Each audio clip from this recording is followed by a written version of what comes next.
Good morning, my dear students, and welcome you all to our channel that is College Jugaad.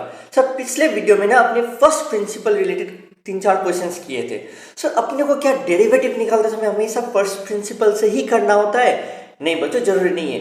यदि exam में पूछ ले specifically using first principle तो वैसे करना है.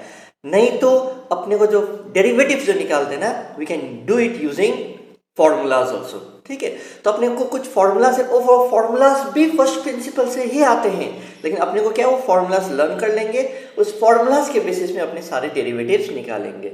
तो सर वो फॉर्मूलाज क्या है?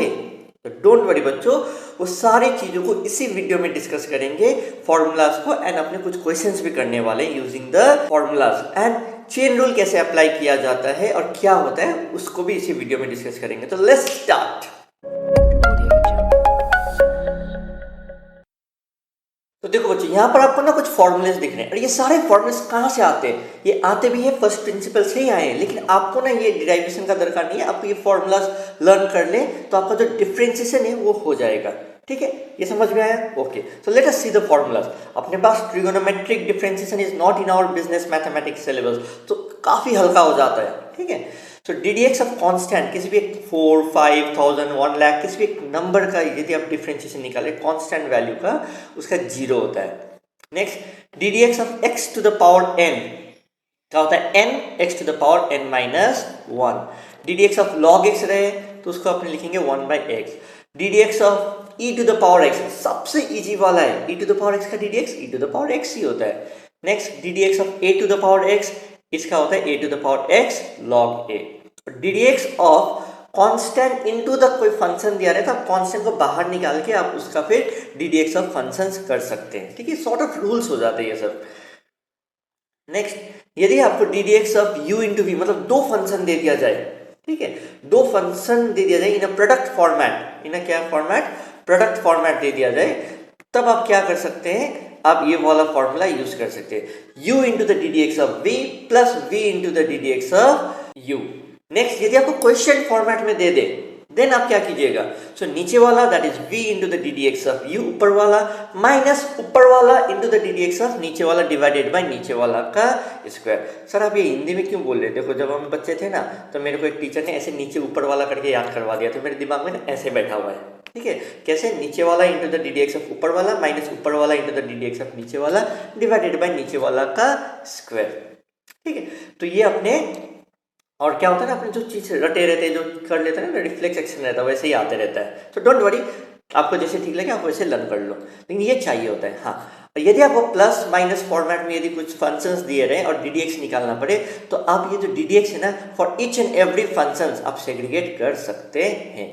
ठीक है, तो ये रहा मेरा जो फॉर्मूला से आपका for differentiation. Using this formulas we are going to do certain differentiation. So let us see question number 1. Differentiate the following, और एक क्या देख रखा है? y equals to x square plus 4x.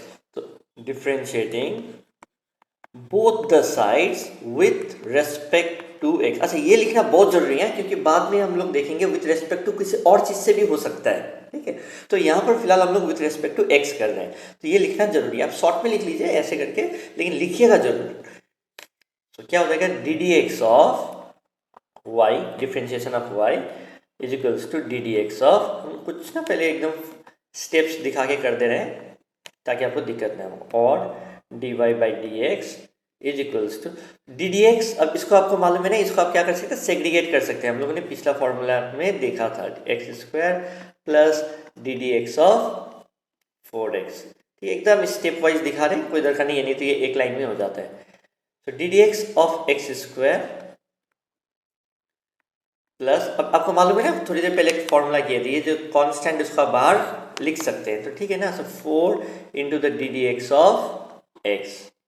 This is the first question, we are trying to do it in a very profound way. ठीक है, तो ddx of x square मतलब x to the power n x to the power n minus 1 plus 4 into the ddx of x to the power n, ये 1 है ना, into 1 x to the power 1 minus 1. ठीक है, तो ये क्या हो गया?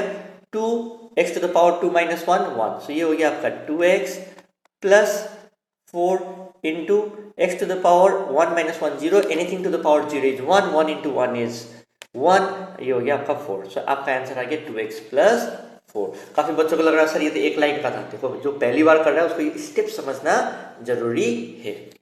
कितना सिंपल है ना सर। हाँ, यदि ये फर्स्ट प्रिंसिपल से करना होता तो टाइम लग जाता थोड़ा। ठीक है, अपने यहाँ पर क्या किए, फर्स्ट प्रिंसिपल का जो कुछ फॉर्मूलाज था उसको यूज कर रहे हैं।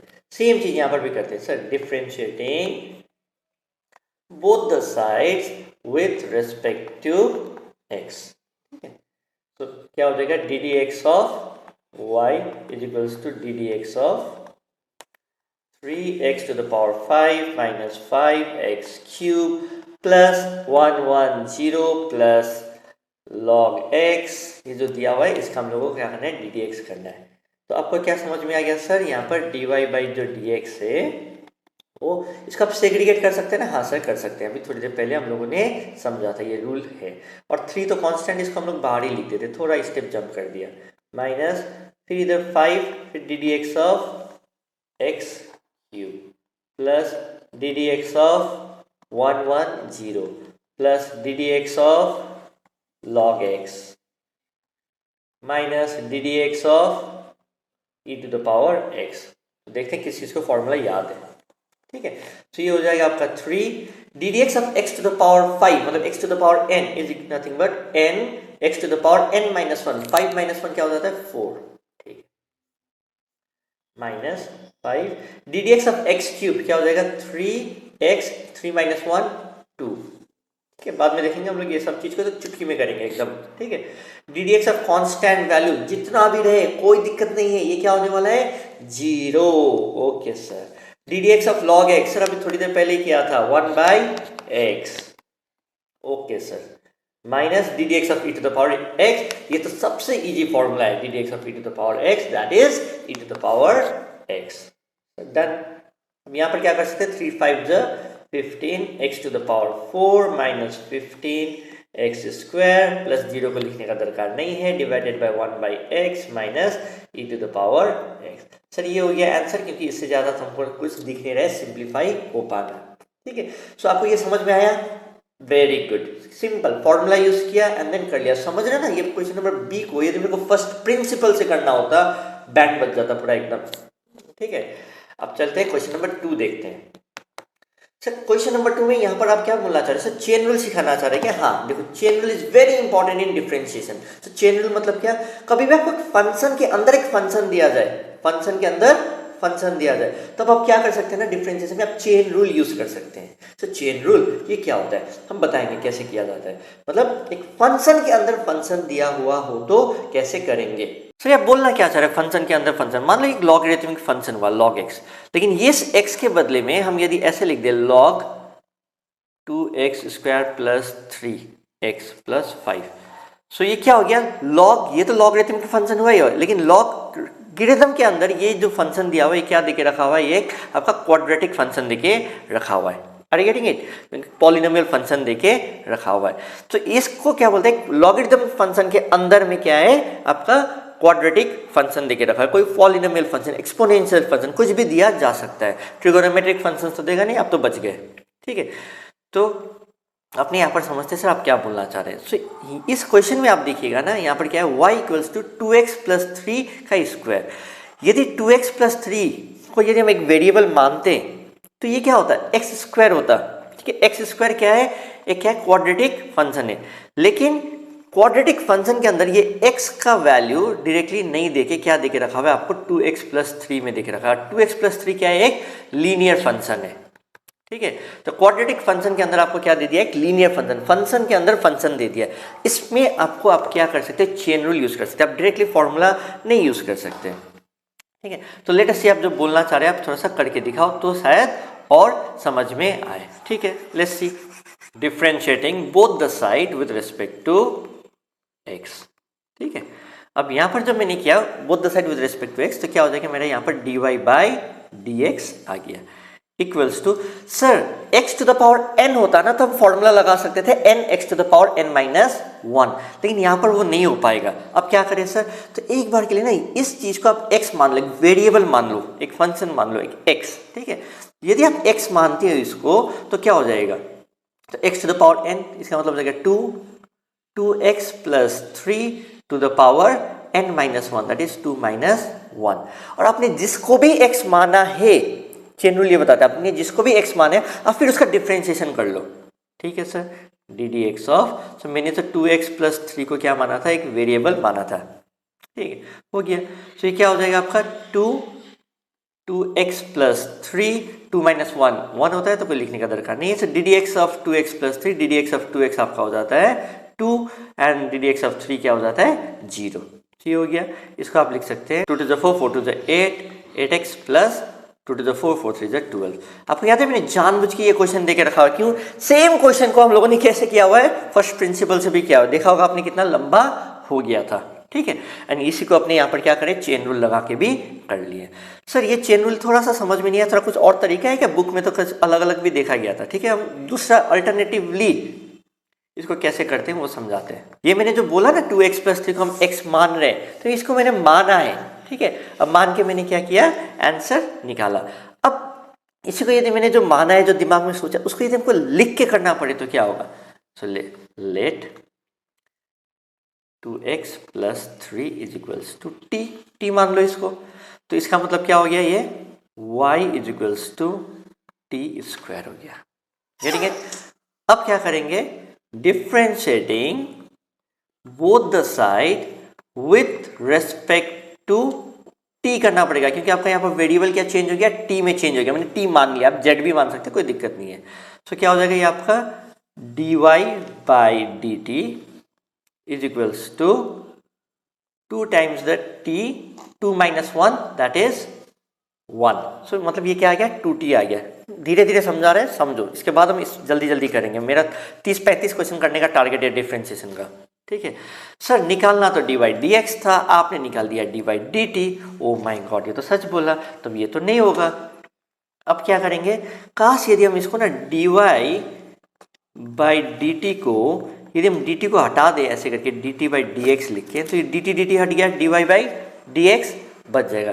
काश हम ऐसे कर पाए तो मेरा क्या आ जाएगा, आंसर आ जाएगा। तो इस साइड हम मल्टीप्लाई करेंगे 2t into d t by d x. तो आपको चाहिए क्या, dt बाई डी एक्स चाहिए। अब वो dt बाई डी एक्स यदि आता है तो मेरा dy बाई डी एक्स भी आ जाएगा। एकदम टाइम ले रहे हैं लेकिन समझ रहे हैं अच्छा से, ये चीज़ इंपॉर्टेंट है। ठीक है, तो हम लोग 2x प्लस 3 जो लेके रखा हुआ है ना, 2x plus 3 is equals to t।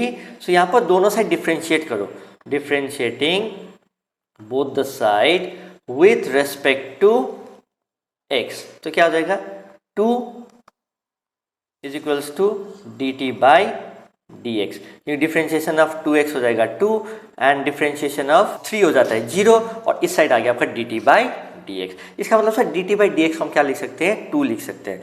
ये इसी चीज़ को यहाँ पर क्या किया जाए, अब रिप्लेस कर दो, और d y by d x, क्योंकि डी टी कट गया, तो 2t into d t by d x को हम क्या लिख सकते हैं, 2, और t क्या है यहाँ पर 2x प्लस 3 इंटू 2, तो 2 to the 4 आपका वही सेम आंसर आ जाएगा 8x प्लस 12। सो हम लोग ऐसे भी लेट ये करके भी कर सकते हैं। एक्चुअली इसी चीज़ को हम लोग थोड़ा सा दिमाग में भी कर सकते हैं। जिस चीज़ को भी आपने एक वेरिएबल माना है उसको आपको फिर से डिफ्रेंशिएट करना है। ठीक है, सो आई होप ये चेन रूल क्लियर है। हम बार बार ये अल्टरनेटिवली वाला वे से नहीं करेंगे, हम ये पहला वाला जो तरीका है उसी से करते रहेंगे। मैंने ये दोनों तरीका एक बार के लिए दिखा दिया आप लोगों को। ठीक है, ओके, नाउ सर एक और क्वेश्चन करते हैं। ओके सर, यहाँ पर देखते हैं सर, एक लॉगरिदमिक फंक्शन देके रखा हुआ है, उस फंक्शन के अंदर फिर से क्या देके रखा हुआ है, एक आपको लीनियर फंक्शन देके रखा हुआ है। ठीक है, लेट अस डू इट। तो हमको क्या करना है सर, काश log x रहता तो हम क्या कर सकते थे, इसको डिफ्रेंशिएट कर देते आराम से, 1/x लिख देते। लेकिन है क्या है, यहाँ पर एक बड़ा सा फंक्शन देके रखा हुआ है। सो क्या करो, इसको ना हम इधर कर रहे हैं, आप पेंसिल वेंसिल से मार्क कर सकते हैं। इसको आप क्या कर सकते हो, अब वेरिएबल मान लो, यदि ये x रहता तो क्या होता, okay, dy by d x is equals to 1/x, that is 3x plus 2 का टू द पावर 4। और आपने क्या चीज़ को x माना है, इस चीज़ को माना है ना, तो इसका फिर डिफ्रेंशिएशन होगा d d x of 3x plus 2 to the power 4। Is that clear?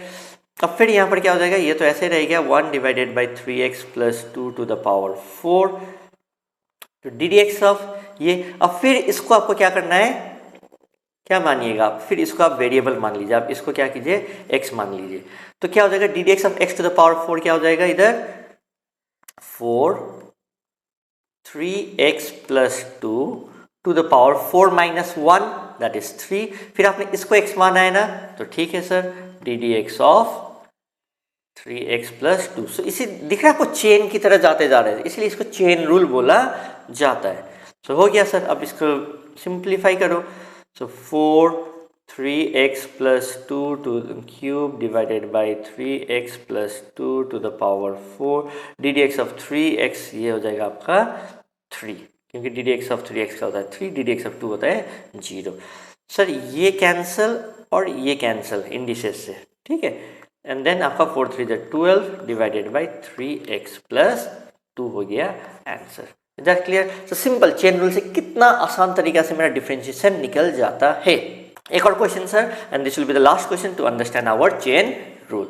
ठीक है, ये सिंपल सा क्वेश्चन है, उतना दरकार नहीं था, चेन रूल समझाना जो पार्ट है वो मोरलेस खत्म हो गया है। चलो ठीक है, यहाँ पर भी कॉम्प्लिकेशन दिख रहा है मेरे को, ठीक है ना। इसको हम लोग क्या कर सकते हैं, पहले इसको y is equal to x square plus 5x plus 6 to the power half लिखा जा सकता है, ये सिंबल ही तो है बस। ओके, डिफ्रेंशिएटिंग, अब आप डिफ्रेंशिएट करो both the side with respect to x, तो क्या हो जाएगा आपका dy बाई डी एक्स। अब क्या करेंगे सर, इस चीज़ को ना, ये जो चीज़ है इसको क्या करो आप एक वेरिएबल मान लो, x मान लो। ओके, एक्चुअली यदि लॉन्ग प्रोसेस करें तो टी जेड हम लोग ऐसे मानते हैं, लेकिन हम लोग यहाँ पर दिमाग में ही कर लेंगे। ओके, तो इसको हम यदि वेरिएबल मान रहे हैं तो मेरा आंसर क्या आएगा, इधर देखिए, half x square plus 5x plus 6 to the power half minus 1। और आपने किस चीज़ को माना है, इस चीज़ को माना, तो ठीक है ना, डी डी एक्स ऑफ जिसको भी आपने वेरिएबल माना है x square plus 5x plus 6 हो जाएगा। Very good sir. उसके बाद क्या आ जाएगा, half x square plus 5x plus 6 to the power half minus 1 minus half, and d d x of ये क्या हो जाएगा, फिर आप इसको सेग्रीगेट कर लो, कोई दिक्कत नहीं है। D d x of x square होता है 2x plus d d x of 5x होता है 5 और डी डी एक्स ऑफ 6 होता है 0, लिखने का दरकार नहीं है। सही, to the power minus half है, देखने में थोड़ा अच्छा नहीं लग रहा, डिफ्रेंशिएशन हो गया, अब थोड़ा सिंप्लीफाई देखने में थोड़ा सुंदर कर देते हैं। तो इसको हम लोग क्या लिख सकते हैं, 1/2, और नीचे में आएगा तो फिर पॉजिटिव हो जाएगा x square plus 5x plus 6, और ऊपर में आपका क्या रहेगा, ये 2x प्लस 5 हो गया डिफ्रेंशिएशन। समझ रहे हैं? तो फर्स्ट प्रिंसिपल से कितना बैंड बजने वाला था, लेकिन with the help of formula, with the help of chain rule ये कर पाएंगे। हाँ, फॉर्मूला थोड़ा याद करना पड़ेगा, उतना डिफिकल्ट भी नहीं, याद हो जाता है। सो आई बिलीव ये हम लोगों ने 1 2 3 4 5 क्वेश्चन कर लिए यहाँ पर, एंड विद दिस आपको डिफ्रेंशिएशन करना विद फॉर्मूला एंड डिफ्रेंशिएशन करना यूजिंग चेन रूल, ये दोनों क्लैरिटी आ गया। बहुत ही इंपॉर्टेंट चीज़ है ये। ओके, ये क्लास जो था, ये सम्स जो करना था, बहुत ही ज़्यादा इंपॉर्टेंट है, बार बार आपको चाहिए होगा डिफ्रेंशिएशन करना। ओके, विदाउट दैट आपका पूरा कैलकुलस ही मिस आउट हो जाएगा। तो I hope you understood it. Okay, and आने वाले क्लासेस में और डिफ्रेंशिएशन करेंगे। सो बने रहिए, please do like, comment, share and subscribe to the channel. Bye bye.